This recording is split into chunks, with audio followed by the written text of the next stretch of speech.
얼굴은 잠깐 찡그려지지만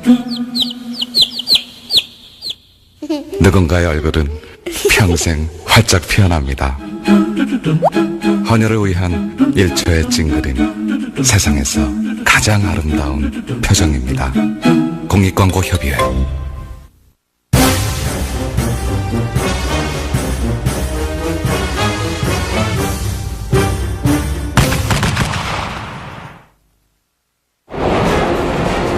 (1972년 5월 10일)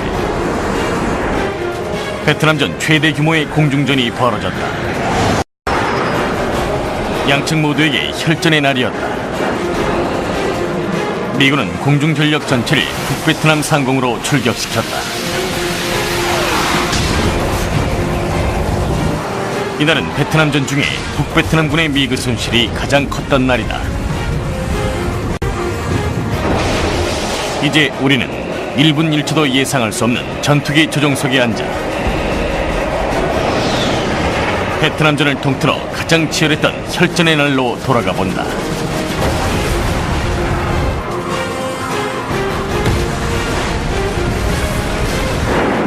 전장을 체험하고 전술을 해부하며 치열한 전장 속으로 들어가 본다. 1972년 5월 10일 오전 7시 30분 항모 콘스텔레이션에서 출격한 미 해군의 전투기 30대가 북베트남 상공으로 향하고 있었다. 이 작전은 북베트남군에 대항한 최초의 대규모 공중공격 작전이었으며 목표는 남부를 침공한 공산주의자들의 보급로를 차단하는 것이었다. In 1972, the North Vietnamese invaded South Vietnam.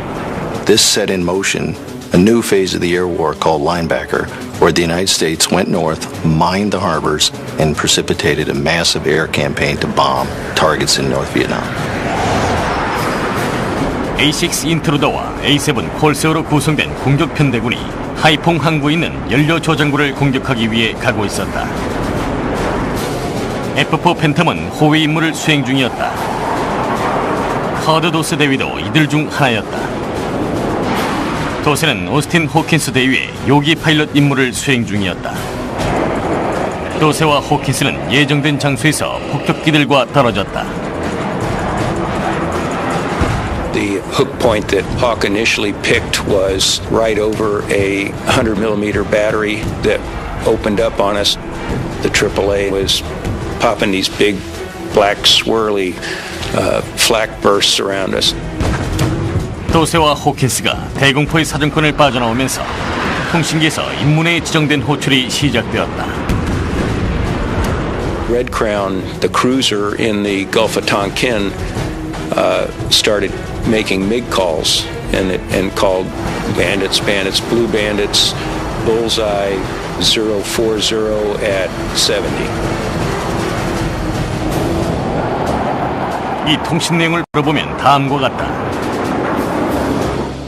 블루 밴디츠는 북베트남군 최고의 전투기 미그 21을 뜻하며 볼사이는 하노이, 040은 방향, 112는 112km 지점의 방향을 가리킨다.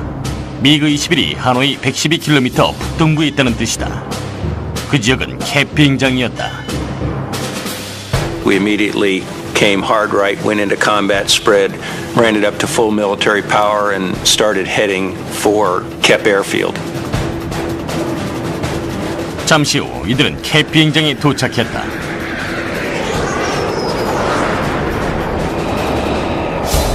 도셀은 활주로에서 이륙 준비 중인 미그 21 2대를 포착했다. I was trying to plot a course and wondered whether I could swing around and shoot a sidewinder at them while they're holding short of the runway. And while I'm doing this mental exercise, my radar intercept officer, Jim McDivitt, calls out 2 MiGs on the roll. They're actually rolling down. They're halfway down the field. Kurt immediately took action. He was very aggressive anyway, and he just turned right away. 팬텀 2대는 이륙하는 미그를 공격하기 위해 선회를 시작했다.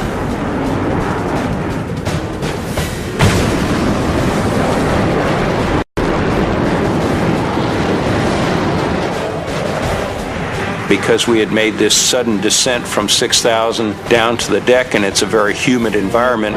Suddenly my cockpit was just filled with fog coming out of the vents. And so I'm flying blind at supersonic feet, 50 or 100 feet off the runway, with a sidewinder growling in my ear. 도세는 침착하게 비행하며 조종석 시야를 확보하기 시작했다.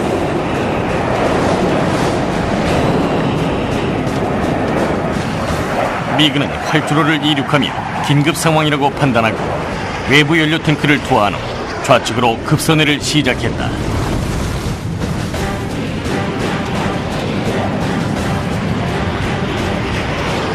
F4도 추격을 시작했다. We were still extremely low, below 50 feet to the terrain. I remember raising my wing a couple times to go over trees.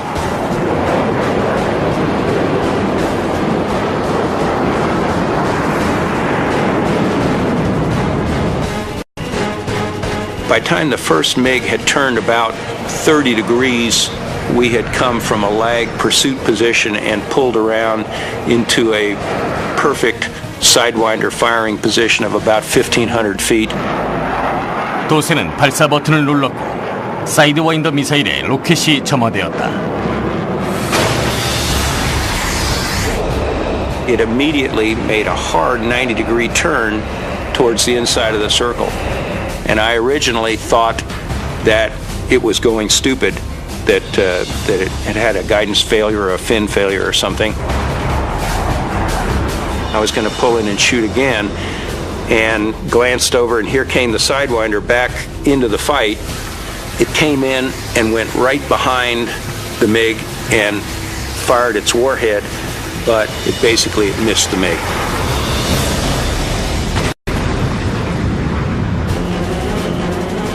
도세는 두 번째 미사일을 발사했다. It did the same thing, went inside the circle, came around, but this one right at the end, it sort of took an extra turn, went right up the tailpipe. There was a one potato, two potato, and then a big orange fireball.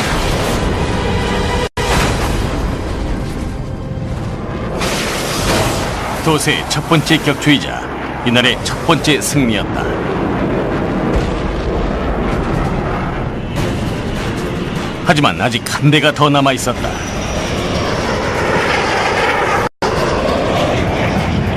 도세는 맥데비트에게 레이더 유도 스페로우 미사일의 유도가 가능한지를 물었다.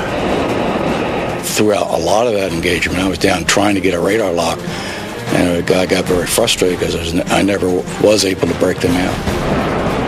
지면의 사물이 너무 많았기 때문에 에임7 미사일을 조준할 수가 없었다. 하지만 도세가 좋은 생각을 떠올려냈다. I told Hawk that I was going to shoot a Sparrow in front of him to get him to turn in front of Austin, and he could have gotten the shot. 이 작전을 성공시키려면 도세가 기술을 올려 배럴로를 시도하고 다시 내려오면서 더 좋은 발사 지점을 확보해야 했다. 도세는 조종관을 3개 잡아당겼다.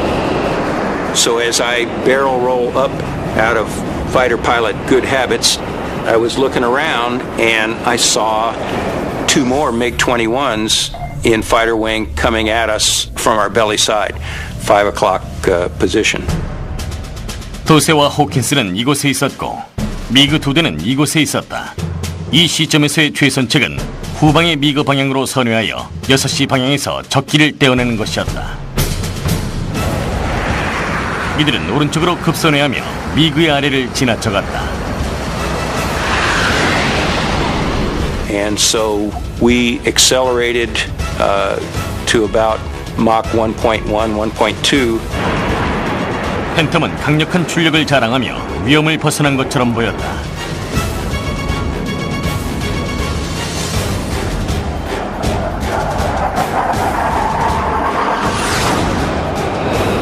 그때 맥데비트가 후방에서 뭔가를 포착했다. 미그 21이 호킨스의 6시 방향으로 접근하고 있었던 것이다.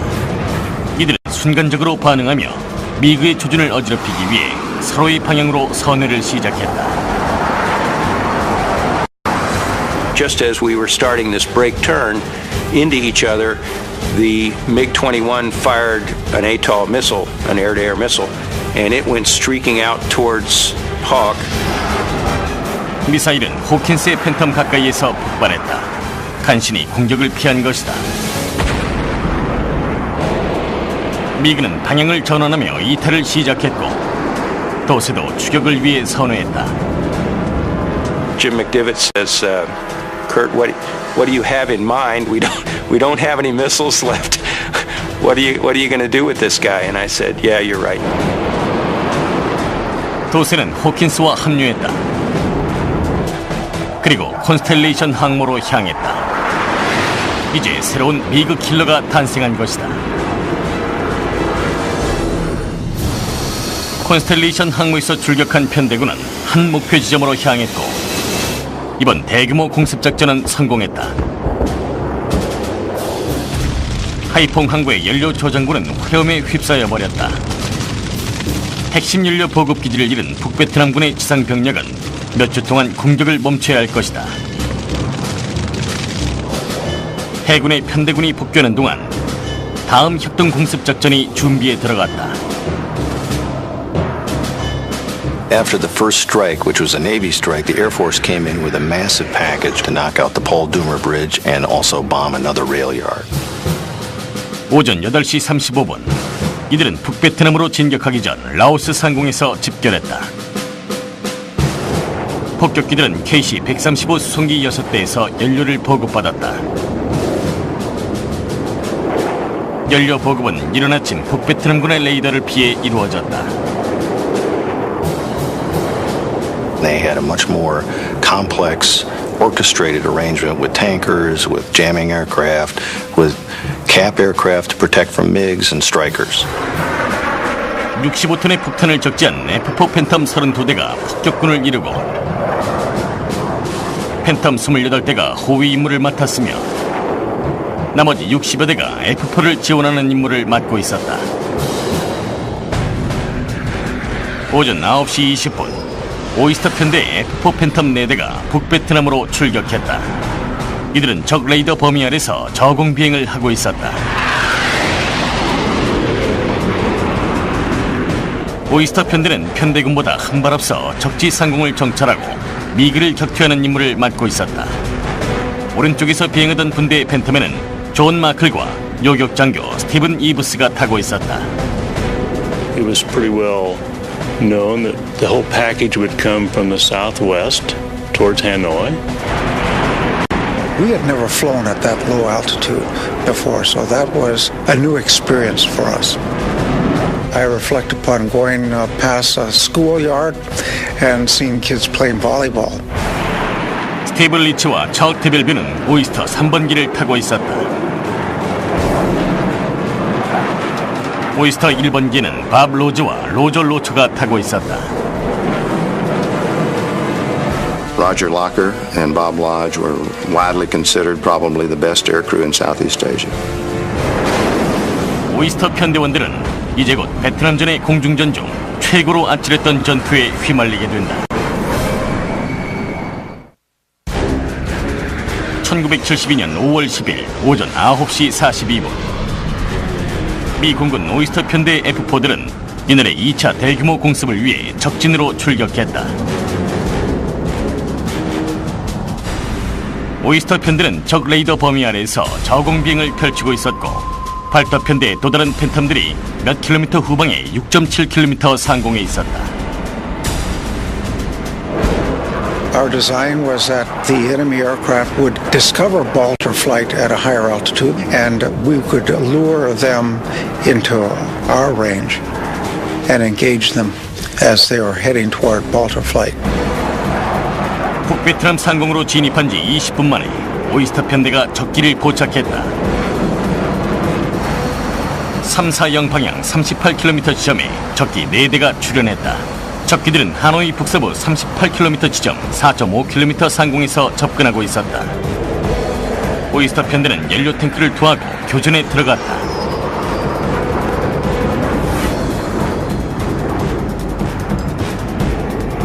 오이스터 3번기의 척 드벨뷰는 레이더로 미그를 추적하기 시작했다. The radar would pick up a MiG about maybe 15 to 17 miles in front of you. If you locked on at that stage, very shortly after that you were in range for a hit-on shot. Bob Lodge had indicated that he had a lock-on with number one. Normally number one is the one on the left side, and then we go down toward the right, and then we engage number two. And that's when the engagement started. 밥이 스페로우 미사일 2발을 신속하게 발사했다. 그 후 마클도 발사했지만 첫 발은 불발로 끝났다. 하지만 두 번째 미사일은 제대로 발사됐다. 드벨뷰는 세 번째 미그를 조준했다. I've got a target on the scope. I lock on at pretty close to max range.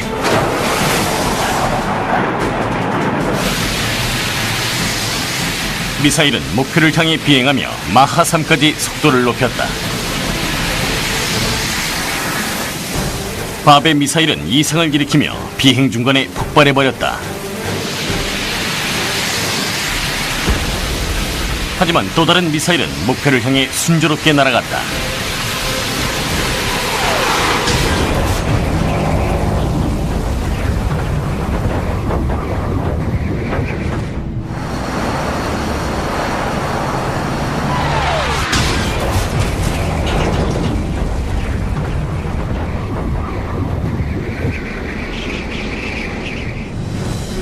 잠시 후 마크레이 미사일도 목표에 명중했다.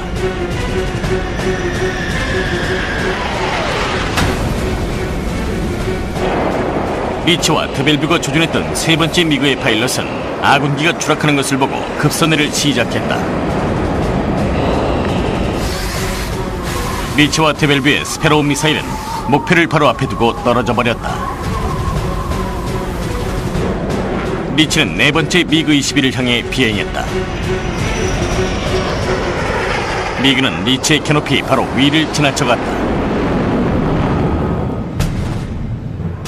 네 번째 미그는 이곳에 있었고 리치는 이곳에 있었다.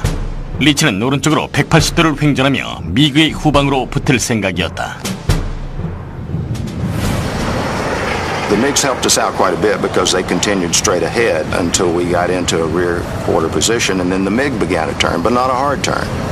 I'm guessing about a 3G turn, which is a very easy turn for us. Steve used the automatic acquisition feature of the radar, put the pipper on the target, lock onto it. That gives him a full system lock.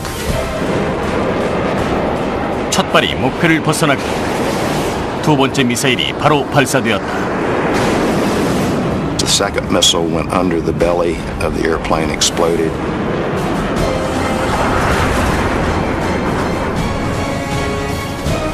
And the pilot bailed out.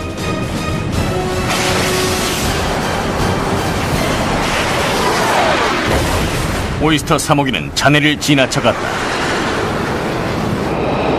드벨뷰는 낙하산을 펴고 있는 미그 파일럿을 보았다.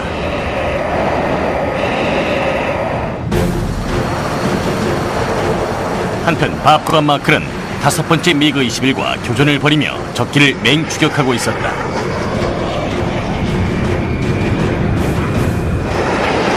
미그의 꼬리가 붉게 가열되며 밥의 기수 바로 앞에서 움직였다. 열추적 미사일을 발사하기엔 너무 가까운 거리였다. 마클은 밥의 후방을 엄호하기 위해 뒤를 따라가고 있었다.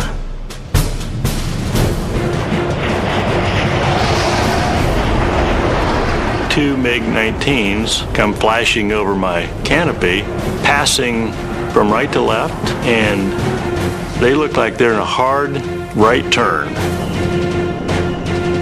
적기를 쫓던 미군 파일럿들이 이제 북베트남군의 매복에 깜짝 놀란 상황이 되어버렸다. 마크는 미그 19의 출현을 알렸다. 30mm 기관포 3문을 장착한 중무장 전투기였다. I could watch them sliding back behind Bob, and I saw the condensation on the wings that they were shooting. 탄환이 하늘을 뚫고 지나갔지만 밥은 선회를 하지 않았다.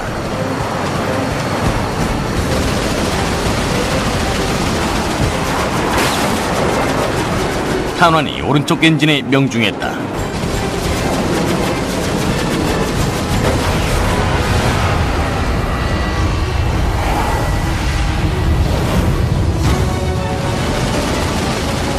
팬텀은 급격하게 기울며 지상을 향해 추락하기 시작했다.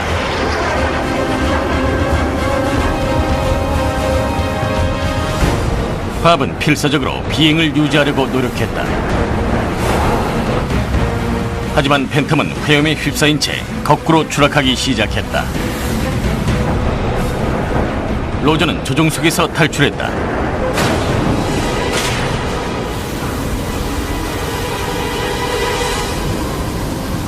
하지만 밥은 조종석에서 탈출할 수가 없었다.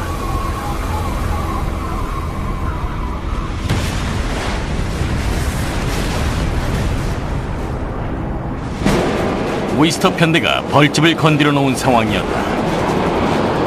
마크는 신속히 탈출하기 위해 지상으로 강하를 시작했다.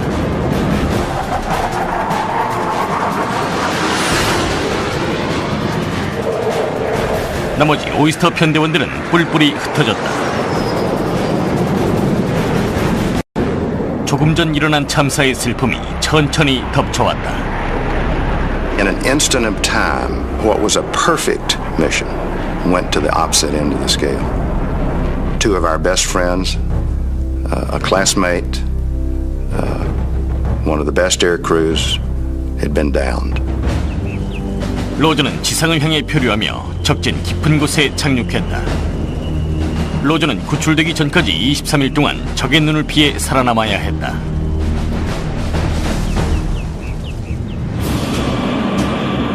오이스터 1호기를 잃었지만 이날은 미그 3대를 추가로 격추했다. 4대의 팬텀은 미그의 공격을 버텨내며 정해진 공격 목표에 폭격을 가했다.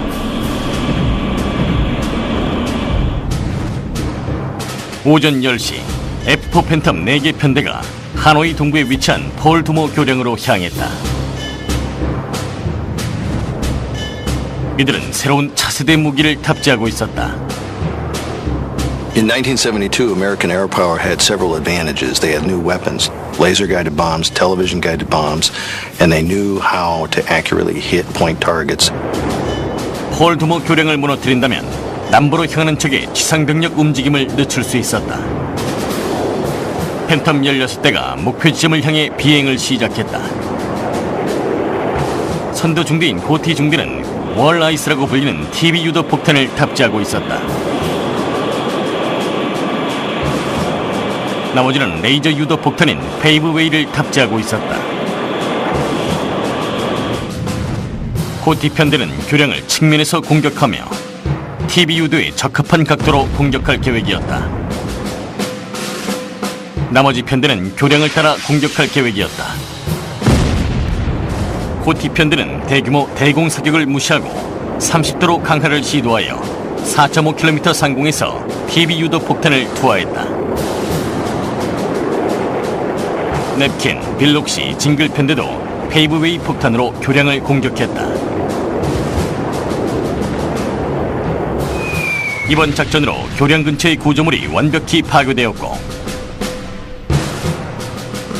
교각도 피해를 입어 폴두모 교량을 차량으로 건너는 것은 불가능하게 되었다. 공군의 작전이 성공한 것이다. 시간은 5월 10일까지 흘러 다시 미 해군의 차례가 돌아왔다.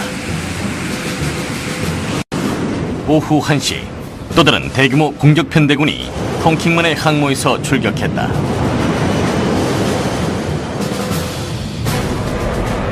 맷 코넬리와 톰 블런스키는 콜사인 쇼타임 106 F4 팬텀에 탑승하여 미그 전투 공중 초기에 합류했다.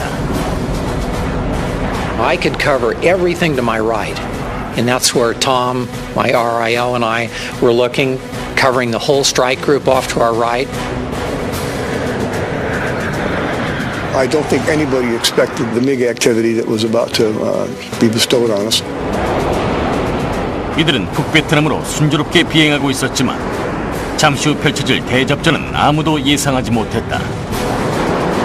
미 해군이 출격한 베트남전의 공중전 중 최대의 혈전이 이들을 기다리고 있었다.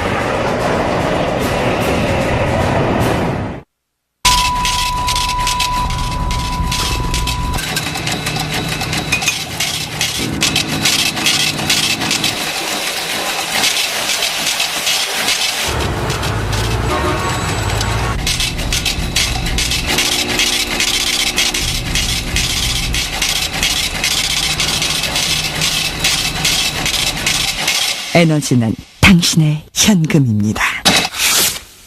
공익광고협의회. 전투기 181대, 항공모 6대 출격. 1941년 12월 7일 7시 54분 공격開始. 해양의 제국을 꿈꿨던 일본, 그리고 일본의 침몰. 100% 실제 화면, 태평양 전쟁의 모든 것. 최고의 전쟁 다큐멘터리. 태평양 전쟁 비사, 일본 침몰. 지구상 마지막 남은 원시 부족들. 아마존, 정글 속에 사는 원숭이 킬러 조부족. 800가지의 언어, 1000개의 소수민족이 살고 있는 파푸아 뉴기니. 동물들도 죽어나가는 해골 해안, 최고의 생존 능력으로 살아가는 부시맨. 그들의 생생한 삶의 모습을 만난다. 최후의 원시 부족. On the History Channel.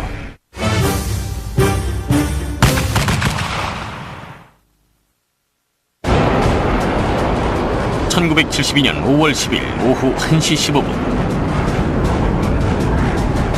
미 해군의 편대군은 하이동의 철로를 향해 비행하고 있었다. F4 팬텀 파일럿 팻 코넬리는 5.4km 상공에서 북부를 정찰하고 있었다. I saw the airplane starting to peel down in dives. I continued, as I said, did that high cross turn with my wingman, and started out the other side. 갑자기 다급한 무전이 들렸다. I heard this. I got a MiG on my tail, I got a MiG on my tail. Not who it was, where he was, or anything else. And I said, where are you? 코넬리는 측면으로 비행하며 아래를 살펴보았다. I looked down and I could see an A7 in this real tight turn, and right behind him were these two black specks. It could be nothing else. It had to be MiGs. 적기는 아음속 전투기 미그 17이었다. 미그 17은 느리지만 날렵했고 악명이 대단한 적기였다. 코넬리는 미그의 6시 방향으로 가기 위해 오른쪽으로 깊게 강하여 다시 왼쪽으로 붙을 계획이었다. It must have been about a 60-degree turn to the right, rolling slightly inverted to get my nose on him. 코넬리는 선두에 있는 미그 17을 추격하며 사이드 와인더를 조준했지만 제대로 조준할 수가 없었다. I knew I was way outside the envelope. I was probably 65, 70 degrees off the MiG, and I thought, this may be the only shot I get in the whole war. So, no harm, no foul. 코넬리는 사이드 와인더를 발사했고 미사일은 곧장 적기로 날아갔지만 갑자기 미그가 수직으로 솟아오르기 시작했다. This MiG just pulled off the A7 and went straight past me. I rolled wings level and then just lit the burner and started to go back up towards him, just pitch back into the fight. 코넬리가 상승하면서 놀라운 장면이 눈앞에 펼쳐졌다. 미그 20여 대와 미군기 25대 정도가 접전을 벌이고 있던 것이다. Some F4s, some A6s, some A7s, and MiGs. It was just an unbelievable sight. I think I described it as almost like being in a fishbowl. The fish got all revved up and stirred up, just everywhere. 미그 17 한 대가 F4 앞을 지나쳐갔다. 코넬리는 곧장 횡전을 하며 미그의 뒤를 쫓았다. I pulled in like this and started pulling lead on him. He was in a right-hand turn. I was probably a mile and a half behind him or something like that. 미그는 좌측으로 기체를 들며 6시 방향을 살폈다. They had a very slow roll rate. He'd start rolling like this, and as he rolled like that, I'd start to overshoot, but I pulled back in, and they had the MiG-17s had a big shield that went over their head for ejection, so they had this huge blind spot behind them. They had a blind spot and a slow roll rate. So as this guy rolled from right to left, I just pulled in behind him.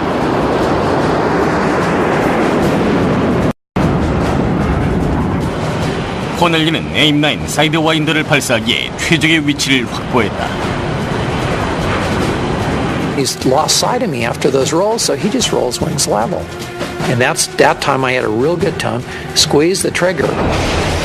It went off and went straight up his tailpipe. The airplane just exploded. I remember the aircraft shuddering as we went by. We didn't go through the debris. You could just feel the shuddering. I think it's probably the heat as we went by. It's just unbelievable.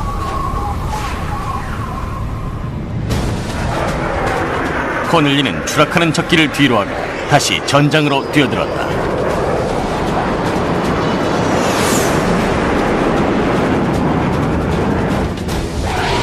All of a sudden here came another one. And it was almost a duplication of the first kill. The first one we knocked down.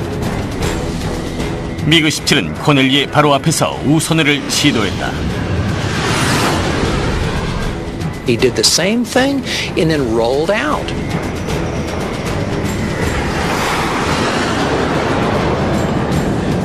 Because I was down to my last missile and I wanted to make this one good. And I had a good tone, and just as I squeezed the trigger, bang, the tone dropped off. And I went, oh no! 미사일은 목표를 향해 나선으로 날기 시작했다. And all of a sudden there was this black puff. The whole tail just spun right off. The ejection seat fired, and I watched him come out.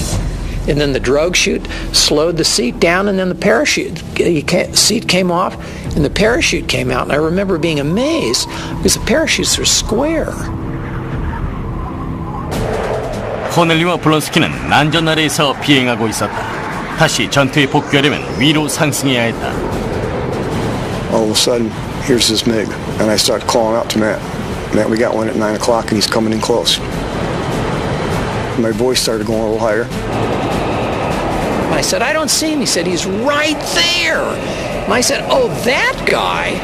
And I thought it was somebody way off in the distance. I mean, this guy was right next to us. 미그는 팬텀 바로 아래를 지나쳐갔다. As he crossed underneath me, I should have pickled off the centerline tank because I think it would have dropped it right in his face.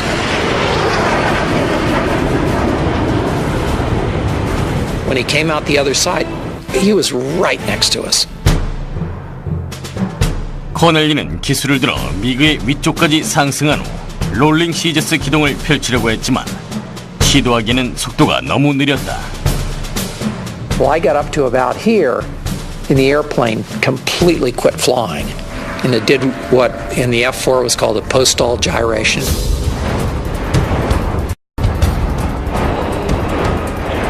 The airplane just quit flying. It just decided, not enough airspeed, not enough thrust, we're not flying anymore. 기수가 지면을 향하고 팬텀이 스핀에 빠지면서 방풍청에 비친 지면이 빠르게 지나쳐갔다. 코넬리와 블론스키는 조종석 안에서 몸을 가눌 수도 없었다. 완전히 통제불능 상태에 빠진 것이다. 1972년 5월 10일 미 해군의 파일럿 코넬리는 난전 속에서 미그 2대를 격추했다.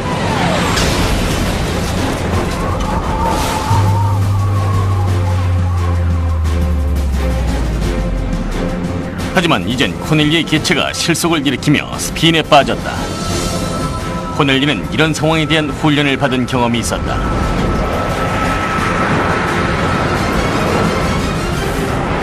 going to go nose down no matter what you do. And then it's going to make usually about 3 turns in one direction and then about 3 turns in the other direction. The worst thing you can do is to try and fight it or accelerate it. Speed it up coming out of that post-stall gyration because it's not going to do it. You're just going to aggravate the problem. So just put your hands in your lap, sit back, relax, and enjoy the ride. 코넬리는 팬텀이 낙하하는 상황에서 속도를 얻고 결국 안정된다는 사실을 알고 있었다. 코넬리는 스핀을 잡으려고 노력했고 몇 초 후 F4가 다시 비행을 시작했다.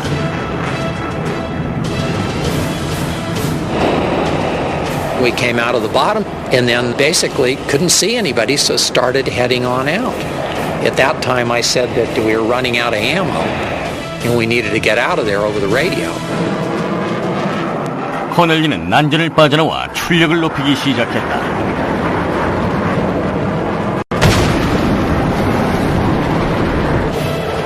코넬리는 통킹만을 향해 속도를 올렸다.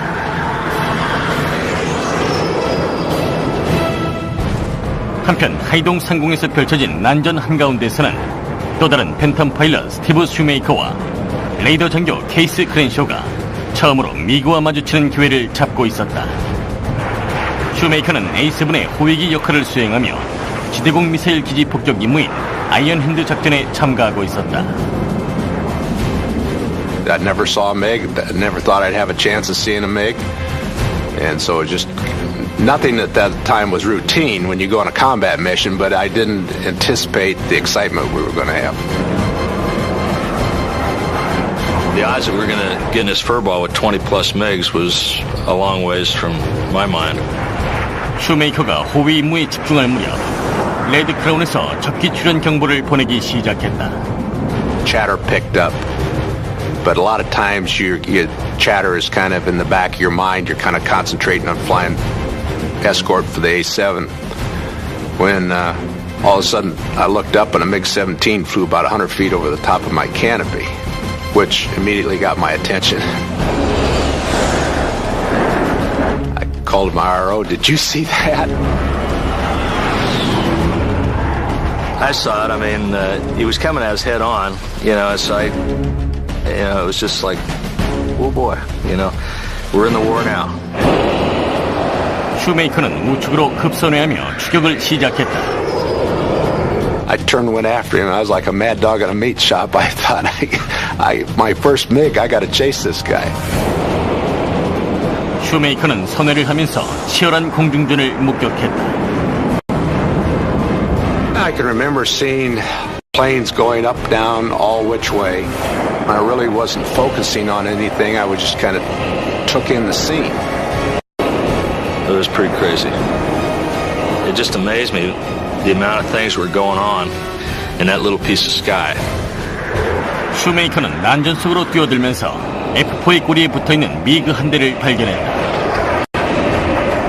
슈메이커는 오른쪽으로 급선회하며 미그의 뒤에 붙었다.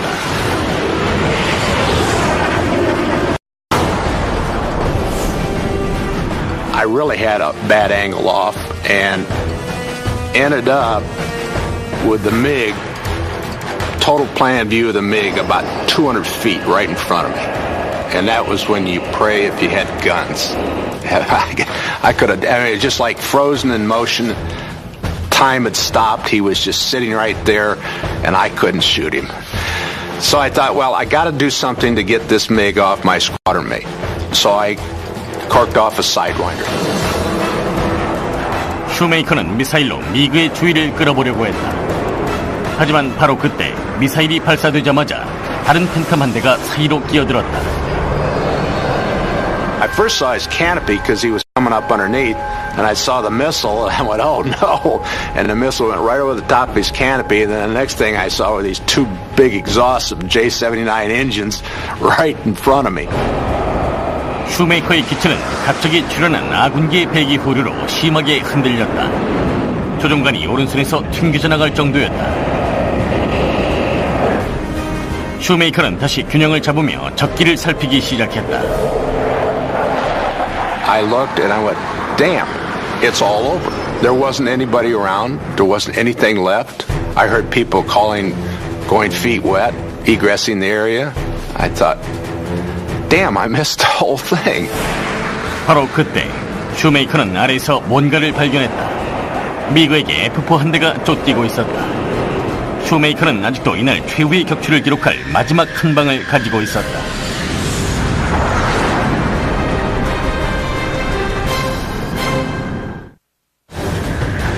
(1972년 5월 10일)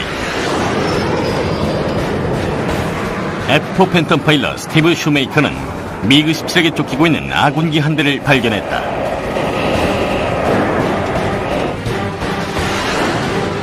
슈메이커는 교전을 위해 선회를 시작했다. Just as I was turning to slide behind him, he saw me. And he made a hard turn. And so I made the hard turn and followed him. And we were in a left bank, and he was pulling a lot tighter in the MiG than I could in the F4. And so we made a descending spiral down to the ground. 슈메이커의 격추 기회가 사라지기 직전이었다. And I'm thinking, it's not going to get any better. So I corked off another Sidewinder, and he was down in the bushes at that time. He was at treetop level, and I was maybe a couple 100 feet above him. And fired the missile, and the minute I fired, my initial thought was, you know, I'm all alone out here. Everybody has left the area, and I know there's MiGs around. 슈메이커는 미사일을 발사한 후 하이 요요 기동으로 상승할 생각이었다. 이 기동으로 케이스가 6시를 확인할 수 있고 미그의 선회각 안으로 파고들어 두 번째 미사일 발사각을 더 좋게 만들려는 계획이었다. 미사일이 발사되면서 슈메이커는 조종관을 강하게 잡아당겼다. 6시 방향을 확인한 후 재교전을 위해 미그의 위로 올라갔다. We're flying by this big fireball grease spot on the ground, and I called Shu's attention to it. It was like a 2,000-pound bomb explosion. That's what it struck me as. So I thought, well, no MiG, a big explosion. It's time for me to get out of here. 검은 연기와 화염으로도 미그의 격추를 확인하기엔 충분했다. 슈메이커는 복귀를 위해 고도를 올렸다. So I turned back right, and when I did, I saw a MiG-17 about 500 feet coming in on me. 슈메이커는 적기를 향해 선회했다. 미그는 슈메이커를 추월했다. I thought, well, I'm getting low on gas, but I think if he's running for home and he overshot, I can roll back. I have a perfect shot. 슈메이커는 이곳에 있었고 미그는 이곳에 있었다. 슈메이커는 미그의 전방으로 이동하면서 미그의 꼬리에 붙을 계획이었다. 슈메이커는 좌선회를 시작했다. But I wasn't so lucky because when I rolled back, he was rolled back up with me. So he was aggressively going after me. And I thought, well, I can stay and try to turn with it a couple times, but I don't have the gas to do that. 슈메이커는 팬텀의 파워를 이용하여 회피 기동을 할 생각이었다. 미그가 기술을 올리는 순간 기술을 약간 내리고 애프터버너를 켠 채 적기를 떼어낼 계획이었다. When the MiG was up nose high and getting slow, I lowered my nose, tapped the burners, accelerated away, and just waltzed away from it. Don't know what he did after that, but he didn't follow me. 미 해군의 새로운 미그 킬러는 북베트남의 적지 상공을 뒤로 하고 떠났다.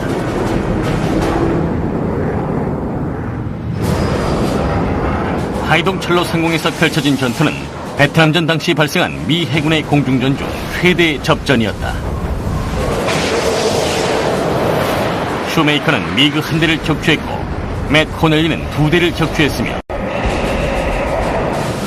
랜디 커닝햄은 세 대를 격추하며 베트남전 최초의 에이스가 되었다.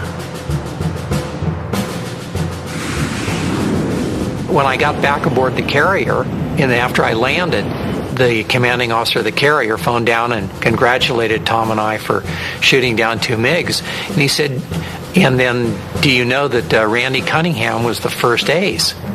That he shot down 3 on that same strike. I wasn't even aware of it. Wasn't even aware of it. And my comment was, always a bridesmaid, never a bride. So some days you just can't do enough. 1972년 5월 10일 북베트남 상공에서 펼쳐진 공중전은 베트남전을 통틀어 가장 치열한 공중전이었다. 미군은 총 11대의 미그를 격추했고 하루에 격추한 기록으로는 최고 기록을 갱신했다.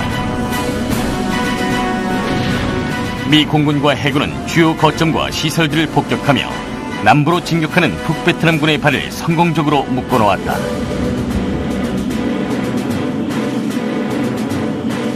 이 폭격 작전들은 북베트남군에게 심각한 피해를 입히며 결국 1973년 북베트남을 평화협정 테이블로 끌어내는 역할을 했다. 하지만 이날의 파일럿들에게는 성공의 의미가 전혀 다른 것이었다. That was our job, was to protect the strike group. And that was our main job. We were TARCAP, Target Combat Air Patrol. We were supposed to keep the MiGs away from the strike group. And that particular day, I think we did a pretty successful job.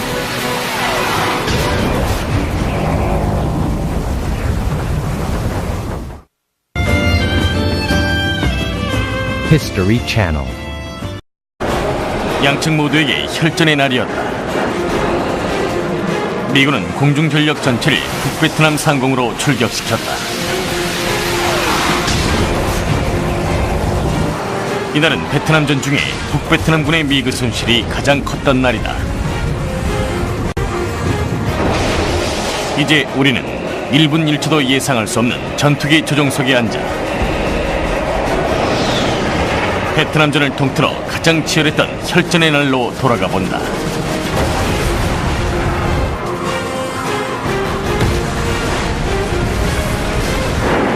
전장을 체험하고 전술을 해부하며 치열한 전장 속으로 들어가 본다. 1972년 5월 10일 오전 7시 30분 항모 콘스텔레이션에서 출격한 미 해군의 전투기 30대가 북베트남 상공으로 향하고 있었다. 이 작전은 북베트남군에 대항한 최초의 대규모 공중공격 작전에 지정된 호출이 시작되었다. Red Crown, the cruiser in the Gulf of Tonkin, started making MiG calls and called bandits, blue bandits, bullseye 040 at 70. 이 통신 내용을 풀어보면 다음과 같다.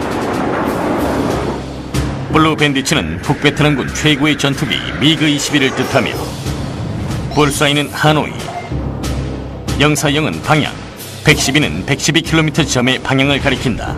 미그 21이 하노이 112km 북동부에 있다는 뜻이다. 그 지역은 캡 비행장이었다. We immediately came hard right, went into combat spread, ran it up to full military power and started heading for Kep Airfield. 잠시 후 이들은 캡 비행장에 도착했다.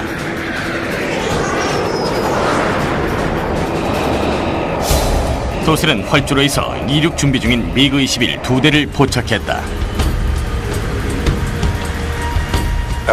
이었으며 목표는 남부를 침공한 공산주의자들의 보급로를 차단하는 것이었다. In 1972, the North Vietnamese invaded South Vietnam. This set in motion a new phase of the air war called Linebacker, where the United States went north, mined the harbors, and precipitated a massive air campaign to bomb targets in North Vietnam. A6 인트루더와 A7 콜세어로 구성된 공격 편대군이 하이퐁 항구에 있는 연료 저장고를 공격하기 위해 가고 있었다. F4 팬텀은 호위 임무를 수행 중이었다. 허드 도스 대위도 이들 중 하나였다. 도세는 오스틴 호킨스 대위의 요기 파일럿 임무를 수행 중이었다. 도세와 호킨스는 예정된 장소에서 폭격기들과 떨어졌다. The hook point that Hawk initially picked was right over a 100 millimeter battery that opened up on us. The AAA was popping these big black swirly flak bursts around us. 도세와 호킨스가 대공포의 사정권을 빠져나오면서 통신기에서 Plot a course and wondered whether I could swing around and shoot a sidewinder at them while they're holding short of the runway. And while I'm doing this mental exercise, my radar intercept officer, Jim McDivitt, calls out 2 MiGs on the roll. They're actually rolling down. They're halfway down the field. Kurt immediately took action. He was very aggressive anyway, and he just turned right away. 팬텀 2대는 이륙하는 미그를 공격하기 위해 선회를 시작했다.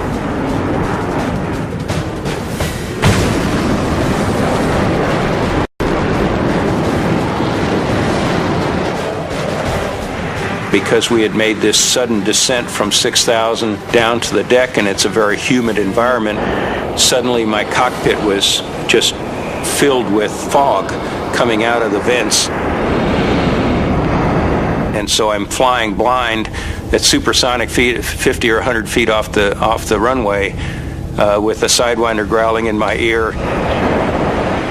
도세는 침착하게 비행하며 조종석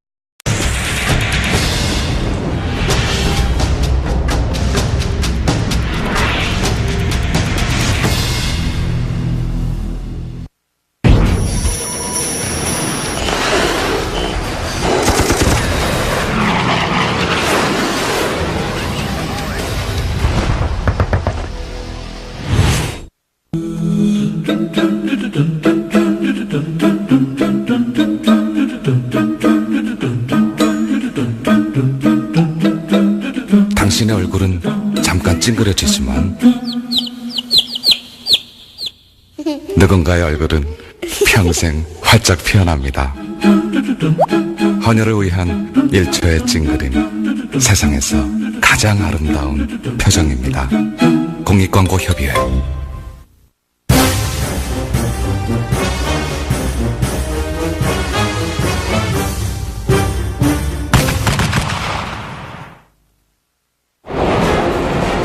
(1972년 5월 10일) 베트남전 최대 규모의 공중전이 벌어졌다.